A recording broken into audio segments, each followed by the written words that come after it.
For 8 years now, families who have lost loved ones in mining accidents have paid their respects at the Jim Comerford Memorial Wall in Cessnock. The names of grandfathers, fathers and sons etched on a wall that reminds everyone of the dangers faced in the workplace.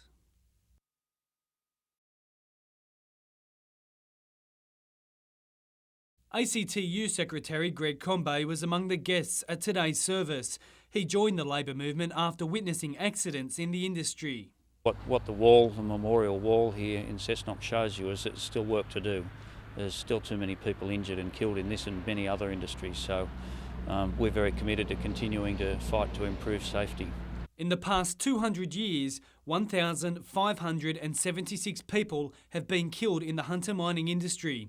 Barely a year goes by without someone unfortunately joining the list. But there is eternal hope that one day no new names will be added to the wall. Cullen Robinson, NBN News.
There was a big crowd for the final of Newcastle's two-week Surf Fest. The three-star WQS main event saw Sydney's Dayan Neve and Matt Bemrose up against Central Coast buddies Drew Courtney and Glenn Micro Hall. In the windswept and crunching waves, all the finalists struggled to impress. Neve took a massive nosedive early on, but recovered to impress the judges with a backhand snap under the lip. Matt Bemrose from Curl made some powerful moves in the sloppy waves to finish second. Glenn Hall tamed some of the big Newcastle waves for third, while Drew Courtney showed some flashes of brilliance but didn't finish off. I was real lucky. The waves I caught were short, but I just tried some major turns and luckily I made them. And I can't believe it, it hasn't sunk in yet. The first to congratulate Glenn Hall on his final third placing was his mum on the phone. Neve took the winner's cheque of $7,000.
Boxing is one sport where the athlete likes to struggle. It makes them hungrier for glory. But what Jamie Crampton and brother Ben have had to go through borders on the ridiculous. Their father and trainer Mick says the politics of the sport is making it difficult to find regular and worthy opponents in their quest for national titles. Should have been national champions years ago, but you cannot. You get offers. Every now and again you fight the Australian champion, okay? You don't just throw a boy in with the Australian champion if he hasn't had a fight for 12 months or 6 months. On Friday night, the frustrating journey continues, with both brothers stepping into the ring against pugilists at least 3 kilograms. It's in our ability. They're supposed to be both big punchers, but it's a risk going in, that's boxing, so yeah. Jamie fights junior Kwa Singh, who has a record of 20 fights for 15 wins. But the fight of the night will be between Ben and New Zealand's Willie O'Neill. He's a very big puncher, very dangerous fighter actually. He knocked out his opponent on the Mundine show, the last Mundine fight, in the first round with a tremendous uppercut. The fight program starts at the Cessnock Rugby League Supporters Club at 7:30. Cullen Robinson, NBN News.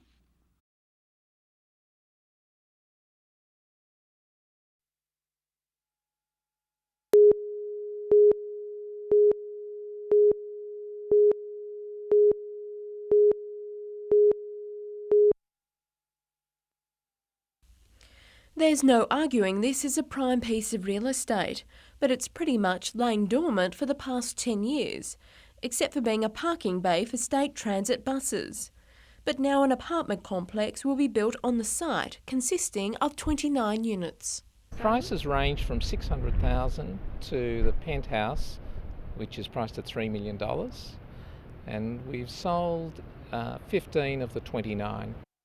It's been a long haul for developer Ron Lindsay. However, he's overjoyed the project is finally getting underway, despite battling a public inquiry and numerous changes and redesigns over the years. We've put a number of proposals to Newcastle City Council, but those have been resisted by the local residents. This time we designed a different concept, one that was more sympathetic to the heritage area. Construction will begin next month, with the complex due to be completed in June 2004. Tanya Carlisle, NBN News.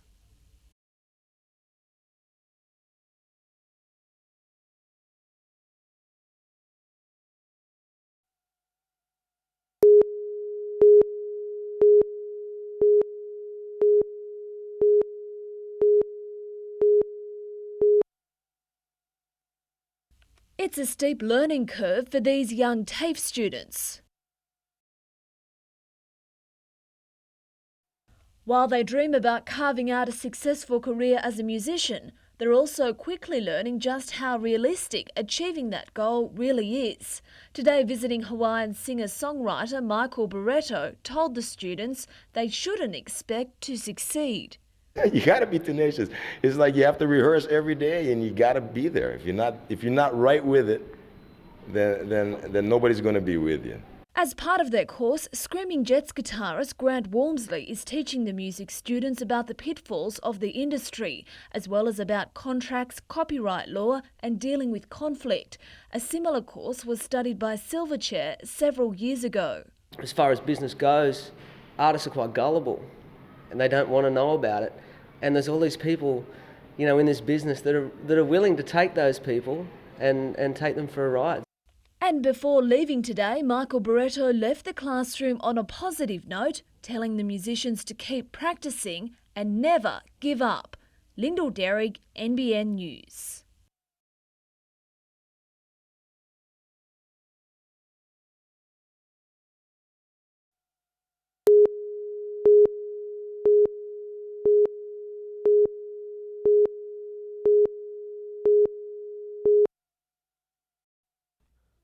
A rare chance to relax for Knights forwards following today's final training session, Matt Jobson included. But the absence of Steve Simpson certainly won't make life easy against the Bulldogs tomorrow night. I guess, with Ben Kennedy and Matt Parson, Josh Perry up front, I think we've got, certainly enough forwards to hopefully counter O'Mealy and Price and Mason. Much is being made of Mason's potential battle with Perry and Parsons, but the veteran prop for one would prefer to focus further afield. Willie's been running the ball a little bit wider these days, so I might not quite see that much of him, but I'll certainly see a fair bit of O'Mealy and Stephen Price. The Dogs might want to keep an eye on Parsons as well after his solid comeback against Melbourne. However, he's not about to take all the credit. The fact we scored a few points probably allowed me to have a little bit more energy than what I thought I'd have, although I knocked up pretty badly in the second half. So it's been good to have that run last week, but the quality of the game is obviously going to pick up this week, that's for sure. Colin Baldwin, NBN News.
Since falling pregnant, Roletta Lane hasn't exactly been taking it easy.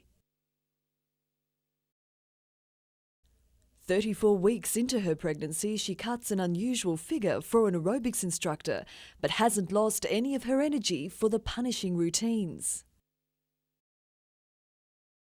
It's hard work, even for the fittest aerobics fan, but when you're exercising for two, there are some limitations. Every so often I'll have a bit of a break, have a drink, and then I'll come back to it.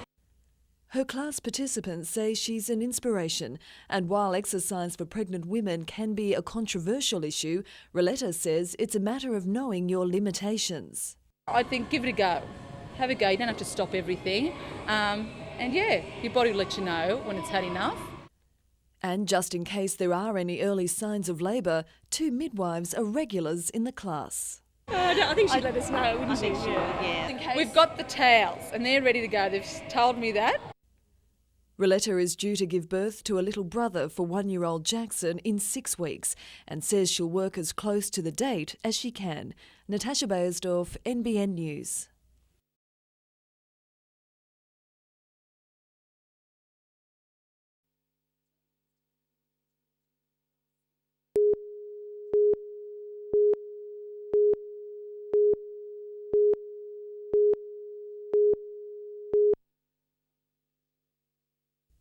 It seems everyone has some gripe with Newcastle's public transport. Sometimes they're late in the morning and you miss the connections here and I'm like 45 minutes late.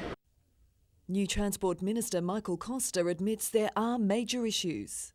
We have trains and buses running into the city half empty, and in fact I've seen a number this morning that are totally empty. Now that doesn't make sense. He signalled a major overhaul today, announcing a transport working group comprising civic, business and union leaders. It'll have a huge task, assessing current routes and patronage, reviewing existing proposals such as the plan for an interchange at Woodville Junction, investigating replacing the inner city rail line, revising bus routes and considering funding options. This won't be a talk fest. This is going to progress and there will be an outcome out of this. It's a broad charter, but the future of the inner city rail line is certain to be a key consideration. Look, I can see the merit in the broad concept of removing the heavy rail, but it's a decision really for the local community. Well, it'll be one of the considerations, but we need to keep the big picture in mind at this stage. The working group will report back by the end of the year, but there's no timetable yet for implementing change. Mr Costa says he doesn't want the process to be rushed. Natasha Bayersdorf, NBN News.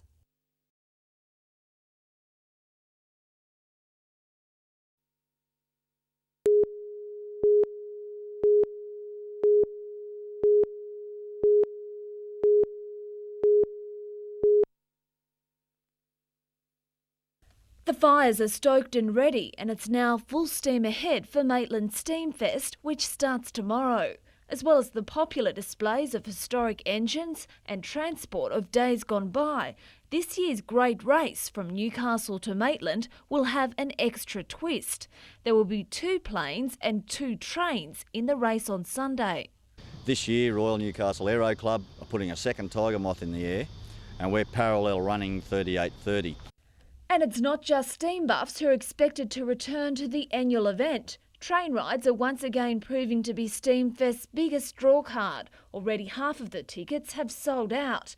But you needn't worry. After last year's massive crowd of 65,000 people, organisers have ensured there will be plenty of rides to go around. We have double the train rides this year. We're running to Singleton this year for the first time.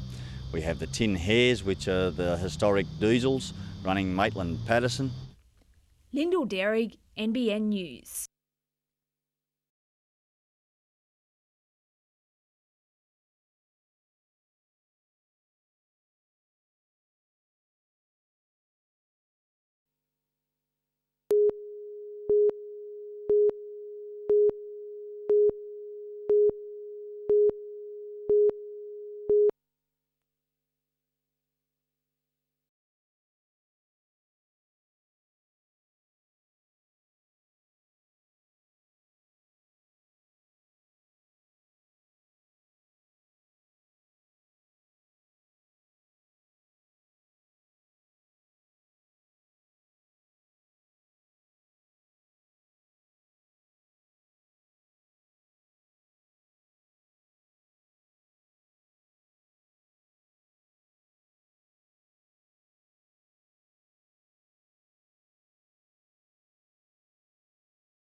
$1,400 cattle were up for auction at the Maitland sale yards today, and among those keen to buy were Anna and Scott McCreary. With improved conditions on their property at East Gresford, they're now looking to rebuild their herd.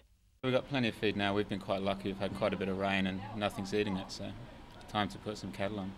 Stock and station agents say the younger cattle, such as weaners, have been hit the hardest by the drought, but it hasn't had as big an impact on those older than 18 months.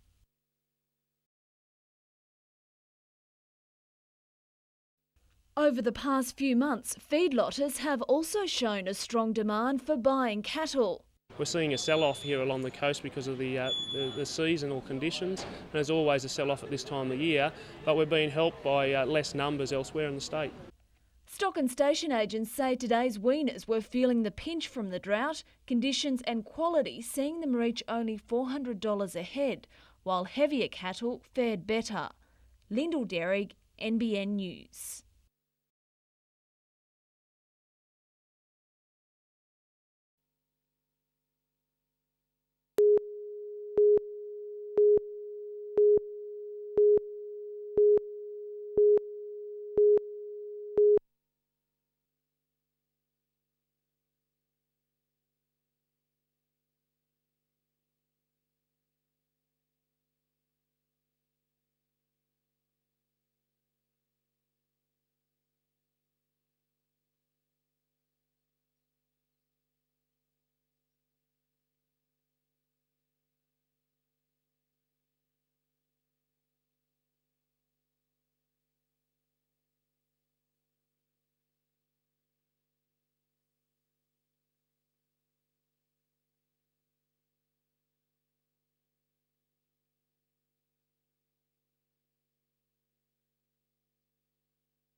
had to look at children dying in hospital beds and women weeping and weeping. So it wasn't right, and Australians who opposed the war in the first place, you were right in the first place.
It's a danger that's hardly new to the state's roads. Of the 574 accident deaths last year alone, fatigue's thought to have played a part in 112.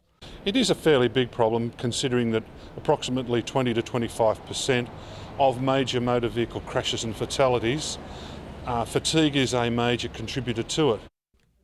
While the Easter Roads operation will run for an unprecedented 11 days starting Thursday, police aren't the only ones going to new lengths. The NRMA's motoring arm has joined forces with fuel giant Caltex to fund the Recharge Your Battery campaign, incorporating 100 plus billboards and radio advertising, all designed to encourage drivers to take a break. It's very good to see that there are other agencies out there with exactly the same concerns that the police service has, and of course it's an excellent initiative to assist us as well. Local government is also getting involved. Newcastle Council, whose borders encompass the key driver reviver stop at Beresfield, has prepared road safety kits to be handed out to travellers. Slow down, take your time, use the driver revivers, they're strategically placed there for you, and of course you do get a free cup of coffee and a free bite at these locations. Colin Baldwin, NBN News.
Returning from injury, Kennedy played the full 80 minutes against the Bulldogs, even after injuring his collarbone and sternum in his first hit-up.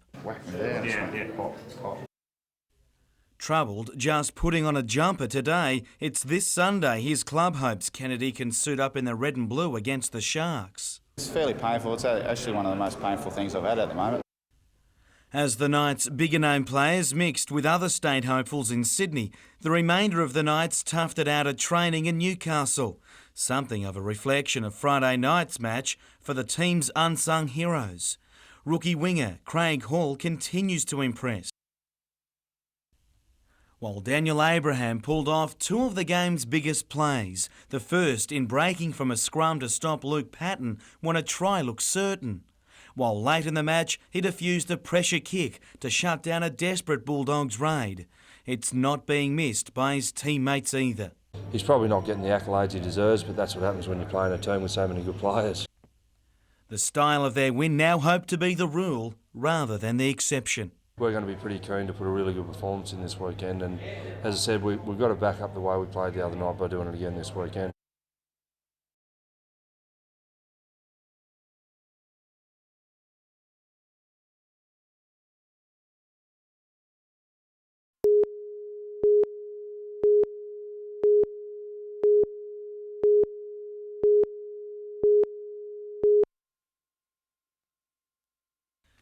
Wet conditions may be, but South's 5/8 Glendon Morris proved just as slippery, showing plenty of cheek in stealing another 4-pointer for the home side not long into the second half. In sometimes driving rain, the defence was just the same. But rain wasn't the only thing falling, with a Kurt Stocks bomb bringing about first points for Macquarie. Front rower Trevor Ott picking up the pieces to crash over. Some players were doing anything to keep warm on a night not meant for football. The conditions were more for catching colds, not footballs. But the Scorpions got some to stick and put some sting back into the match, Michael Small going in out wide. A sideline conversion had the Scorps back within 6. But the Lions roared back to life with a powerful run from Jason Holland, turning things back South's way, with a run that was just cut down short of the line. On the next play though, Souths sealed it 24-12, their third win of the season. Tomorrow night, Wyong hosts Central, while the match of the round is on Sunday, with the clash of the two undefeated sides. The Cessnock Goannas head to the Rosellas cage of Harker Oval to play West. Jim Callanan, NBN News.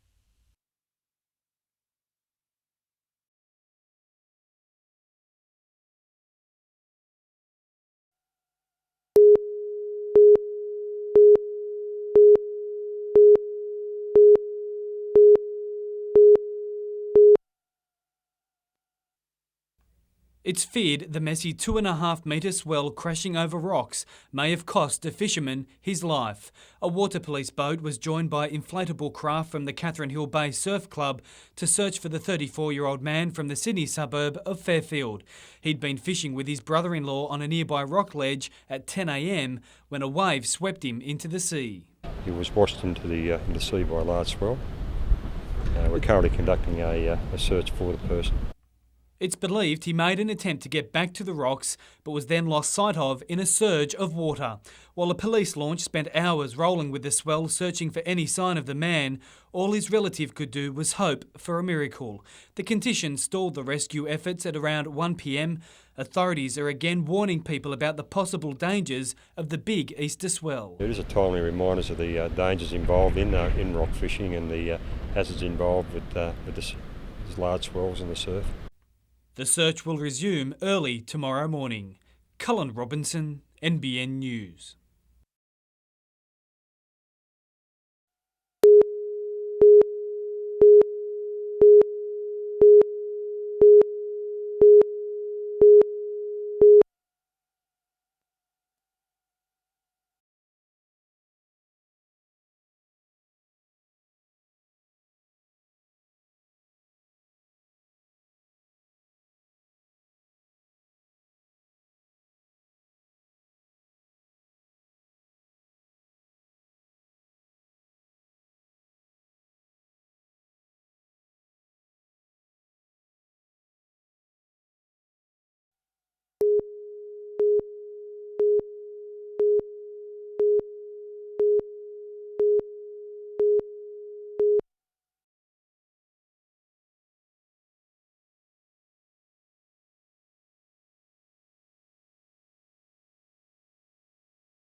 We want to get the information out there to residents to reassure them that they can't be muscled out of their homes.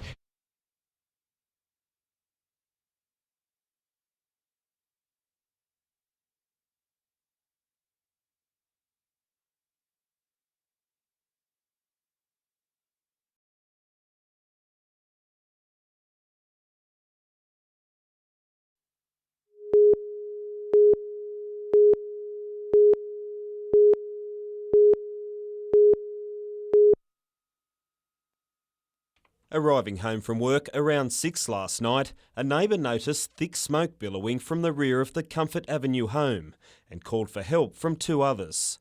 Fortunately, one of them was 46-year-old Gary Waugh, a former Cessnock fireman who broke down a door after hearing cries for help from the rear of the building. I got down low, went inside the house, I found her, kept calling out to her. She kept replying. I come back out to get some more air. The other bloke went back inside and there were some other people come. Then we just eventually got her out here onto the veranda and then out onto the footpath and the fire brigade arrived.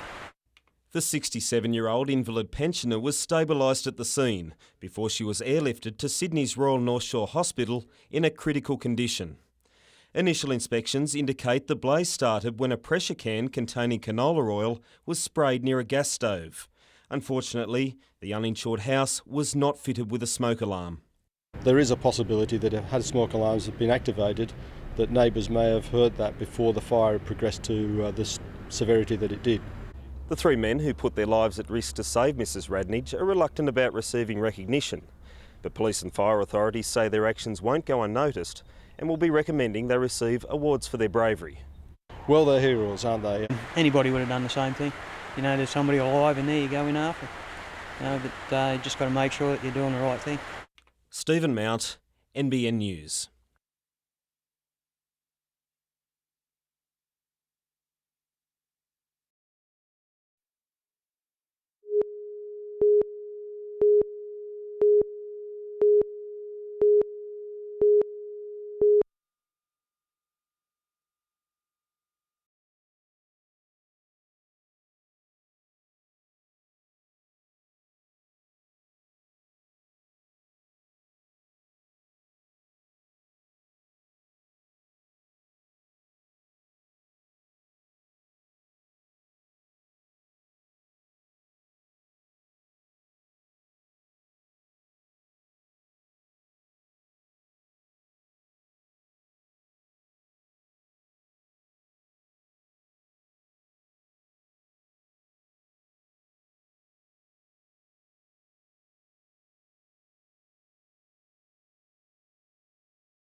Two years ago, Kimberly Gilmore was singing songs of celebration with her sister Reagan after the Sydney Swifts won their maiden National League title.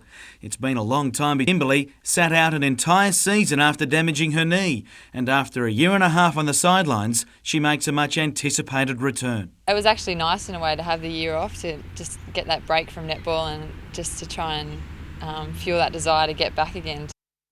It's a case of expect the unexpected for the Swifts in round 1 up against the league's new side, the AIS Darters. For Kimberly, though, playing without her sister will also be different. And following her footsteps would be unbelievable just for what she's achieved. So it is a bit different, but it's good in a way. Lara Wellham can't wait to pick up where she left off last season. Yeah, I had a great season last year. I didn't expect to get on the court at all, seeing as though it was my first time in National League, but I was on the court nearly every week, so I can't wait till this season starts. Her Sandpipers take on the Adelaide Thunderbirds in a game holding plenty of interest after they poached star Sydney player Nat Avellino. Especially with Nat going over there, and we've got Alex Hodge from the Thunderbirds in our team, as well as Jackie Roberts. It's just going to be a big hit out.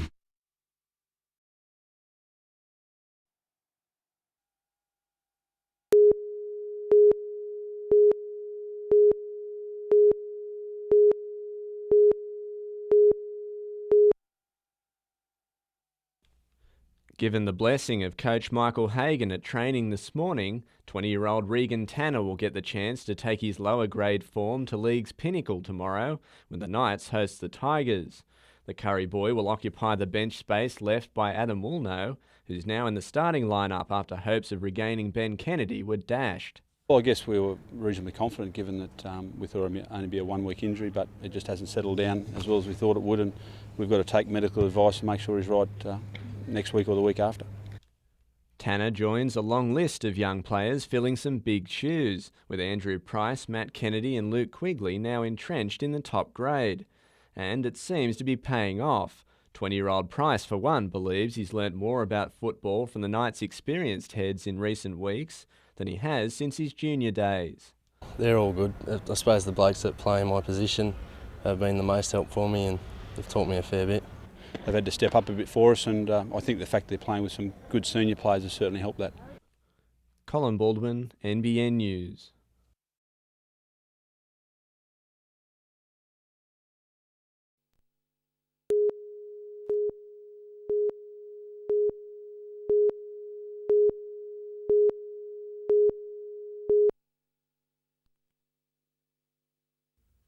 Sixteen-year-old Tamara Sharp was lucky to survive the April 3 attack at Tomaree High School.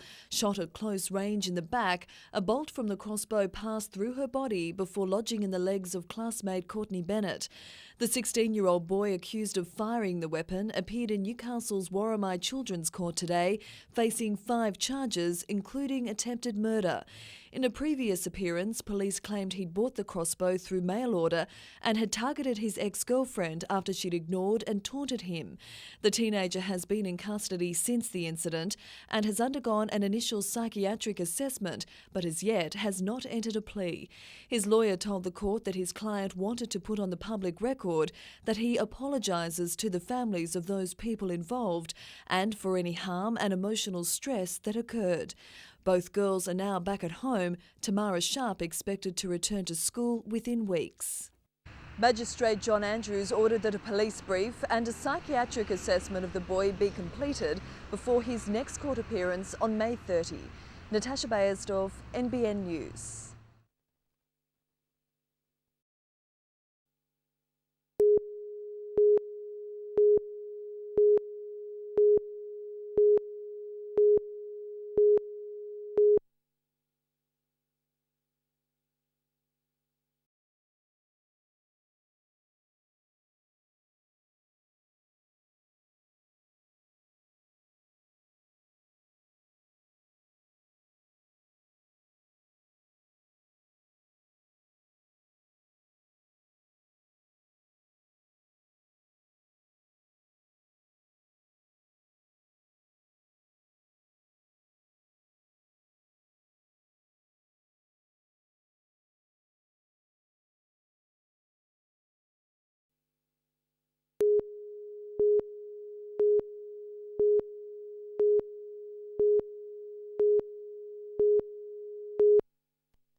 Groups of up to 100 students from SARS-affected countries can be on campus at any given time, and that's not including permanent overseas enrolments. With that in mind, the university says it's well aware of the situation and staff have been prepared to be on the lookout for symptoms of the virus. Fever which is greater than 38 degrees or cough and other respiratory symptoms at the same time, then obviously we'd recommend that they should seek medical care. Professor Marley also claims the risk of being exposed to the virus is extremely low, and students are exposed to far greater dangers on their way to lectures. Your crew came here in a car today, and that is actually much more risky than your chance of coming to any kind of serious harm from SARS. With more than 300 deaths and almost 5,000 SARS cases reported worldwide, the university says it can't afford to be complacent, but adds all measures have been put in place to ensure its campuses remain safe environments. Meanwhile, Hunter Health has earmarked 51 beds dedicated to patients with SARS symptoms across the Hunter and Central Coast, made up of 36 intensive care beds and 15 negative pressure rooms, which ensure total isolation by air extraction. So far, 6 patients displaying SARS symptoms have been investigated, but no cases have been confirmed. Stephen Mount, NBN News.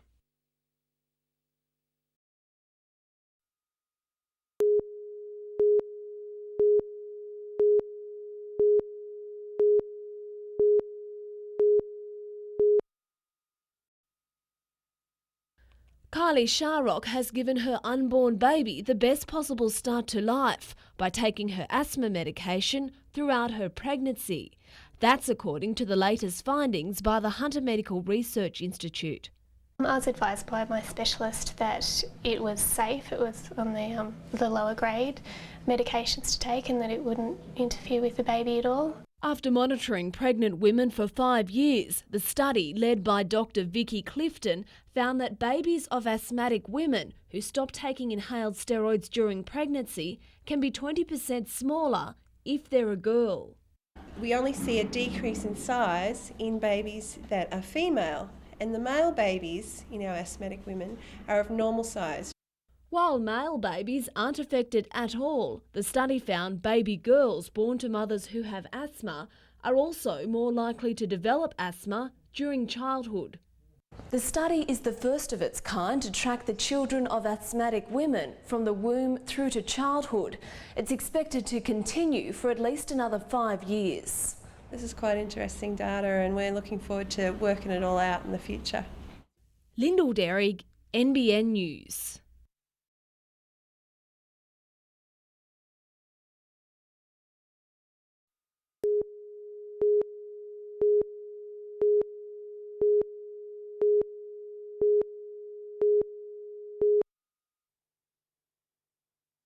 "48-year-old Patricia Van Coverdon was shot dead in this Newcastle street late yesterday by her ex-husband, Tony Bardakos, before he drove his van to a secluded spot and shot himself.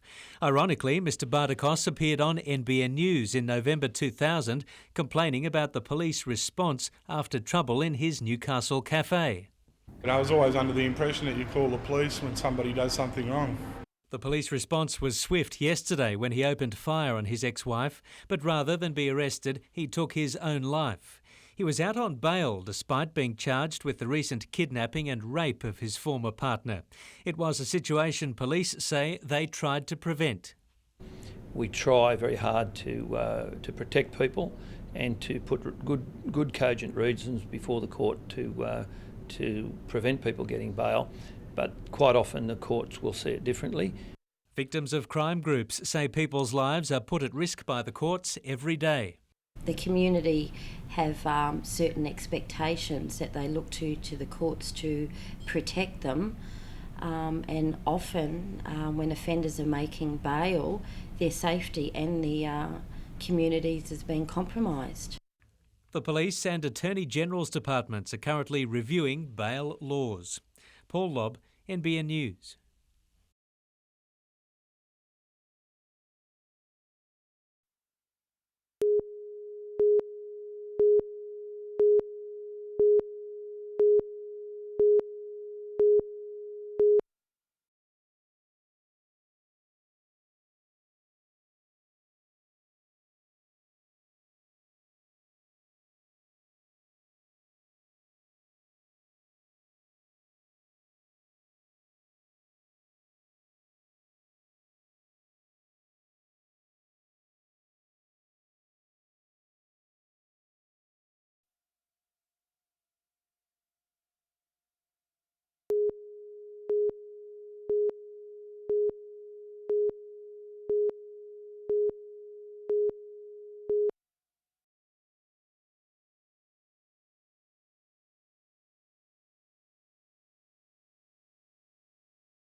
Last week's sin binning of South captain Brian Fletcher and Manly captain Steve Menzies for bat-chatting referee Matt Chechen has drawn a whole new line in the sand for captain-referee relationships.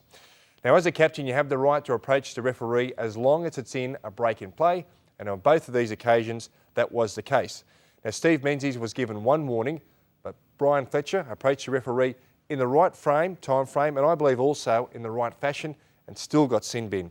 Now, just because the referees get frustrated because the game is getting a little bit out of hand, I don't think sin binning the captains for wanting to speak on the behalf of their team is the right way to go.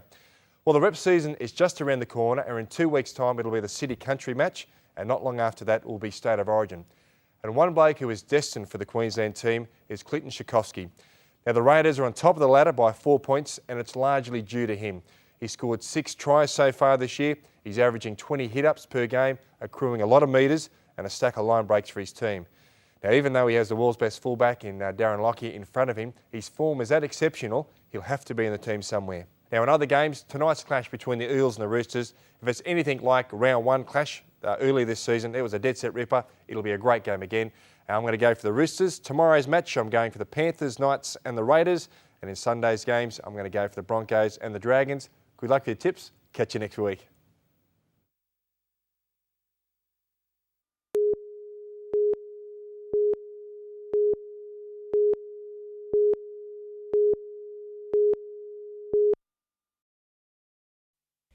It's dubbed the Hunter's premier agricultural event.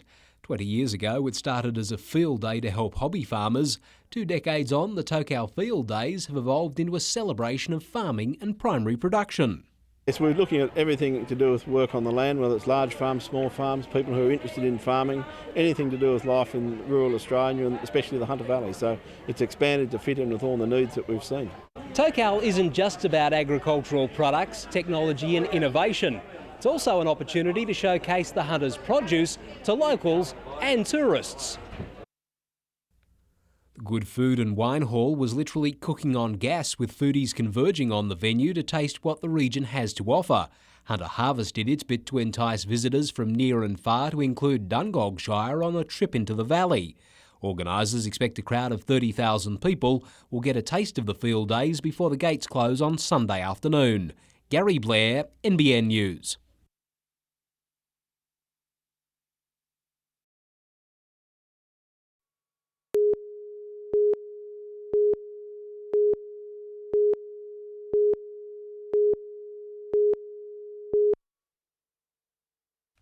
Everything about Adelaide suggested they'd be tough to beat, but actions speak louder than words, and in the first half Newcastle was screaming quality. Alex Moriera shaving the post.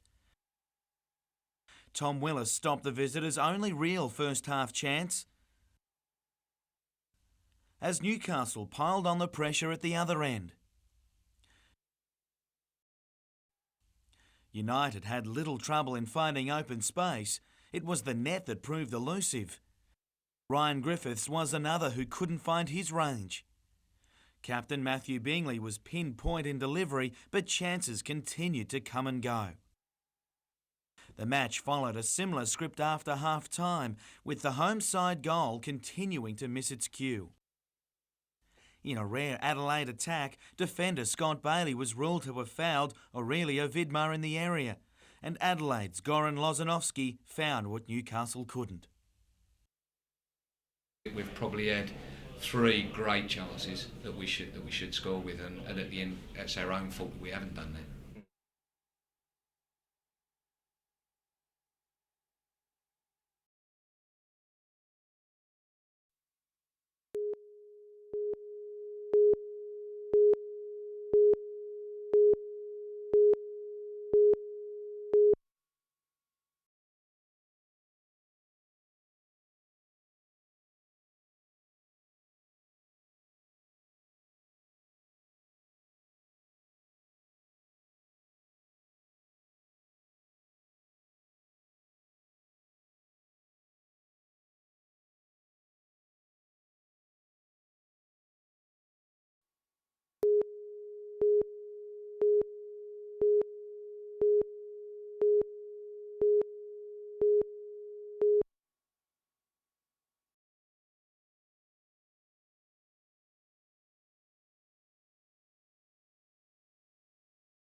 With a strong wind at their backs, the Terrace boys needed to capitalise early, so even when 2 points were a certainty, 4 was the aim. Danny Linnane made sure of 1. Not something Joel Osborne would want to see again, but Justin White did well to capitalise and land Lake's first points.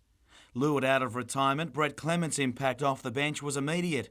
The former Knights long ball helped Chris Hall get a clear path to the line and Lakes a 10-6 lead. It was threatening to become one of those days for the Terrace, both down low and high. There was little you could do to stop this, however. Quick hands and even better support play before Hugh Ryan found his brother Tom with a grubber and a 10-point half-time lead. But the Terrace doesn't sit second in the league for nothing, and it quickly went about bridging the gap after the break. 3 tries in quick time had the Magpies back in front 20-16, and that's how it finished.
It's been a long and emotional journey, but Chris Gorman says he's now on the road to recovery. Regularly raped by his uncle at the age of 7 and suffering ongoing sexual abuse at the hands of others well into his teens, life became a daily struggle. It's a shocking memory. I will never forget it till the day I die. I'll take it to my grave. Suffering severe depression, emotional breakdowns and relationship problems throughout his adult life, his mission now is to help abuse victims. Chris has told his story in a book, in the hope it will encourage others to reach out. Women and men, young or old, need to deal with it now instead of 50 or 40 years later, which just ruins your life and it stops you from moving on with your life. Outraged at Peter Hollingworth's handling of child abuse allegations during his time as head of Brisbane's Anglican Church, Chris says his position of power was misused. He believes many adults are failing to protect children at risk by ignoring the actions of a perpetrator or a victim's cry for help. That doesn't help the person has been interfered with as a child, because that child and that young person will grow up with the rest of their life living with that situation for the rest of their lives, and it will never change, believe me.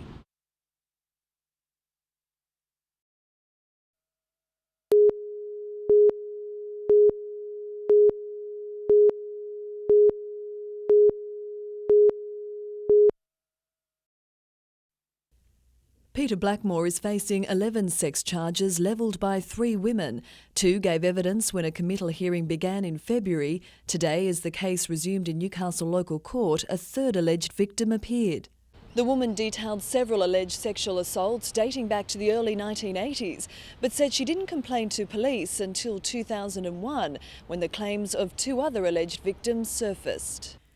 When asked why she'd kept silent, she said she didn't want to upset other people. I made a choice not to say anything at that time. However, she did confide in her GP, who recommended counselling. The court was told the woman had a history of anxiety attacks and alcohol abuse and couldn't remember one of the alleged assaults because she'd passed out. She claims she knew she'd been assaulted because she woke the next day with a sharp pain. I then knew I had had sex. Peter Blackmore has strenuously denied all charges. The hearing is expected to wrap up tomorrow. Natasha Bayersdorf, NBN News.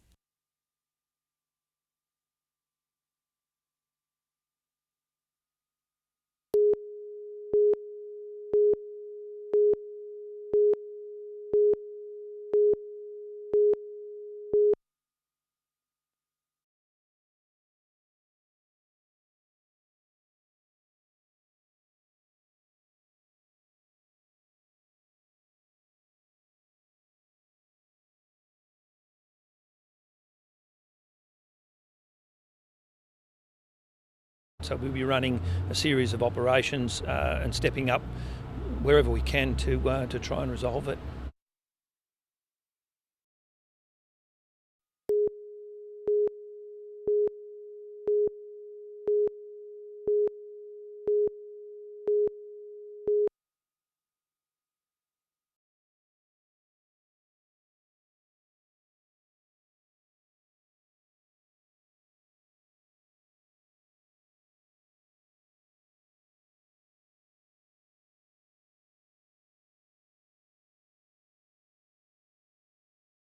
Scary. It's scary.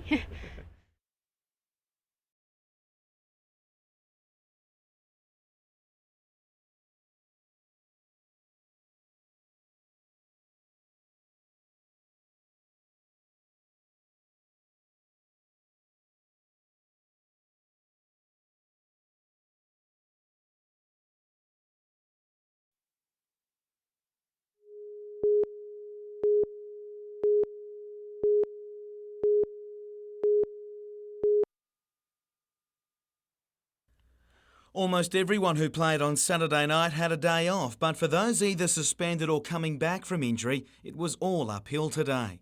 For Kurt Gidley, this was his first day back running after tearing a ligament in his foot, but it'll be another week yet before he can hit the football field. This can be done pretty easily again, and if I do it again, I can miss the rest of the season, so we've got to think about the rest of the season instead of just for one game. Adam Woolnough, another who won't be back this weekend. Instead, the big forward will see a specialist later in the week about a bulged disc in his neck. Yeah, it's a pretty important place in your body, so that's why I think everyone's taking all the precautions and doing all the special tests to make sure it's not going to be any long-term injury. Hopeful of a return in 2 weeks, it's thought he'll be out for at least another month. How the Knights would like to see all three of these guys back in the pack, but it'll be another week for Steve Simpson. While Josh Perry will definitely return, Ben Kennedy will be given until the end of the week to prove his fitness after dislocating his collarbone. And while he's due for back surgery, Matt Parsons seems likely to now delay the surgeon's note for another week, given the player shortage. Jim Callanan, NBN News.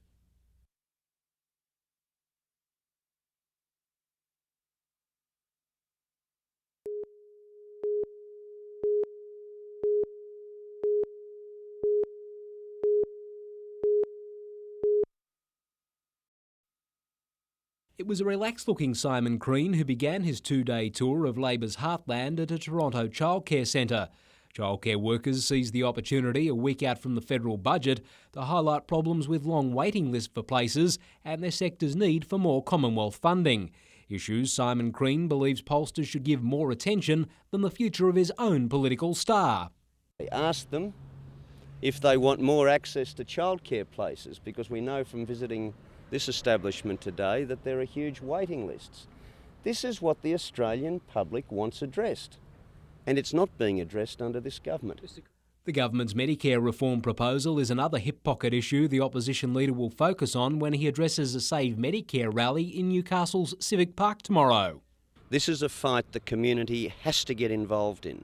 It's a fight to defend Medicare, to save Medicare. John Howard wants to destroy Medicare. I want to save it. Mr Crean has also used the start of his visit to give his party's support for the development of a transport interchange proposed for Glendale. Gary Blair, NBN News.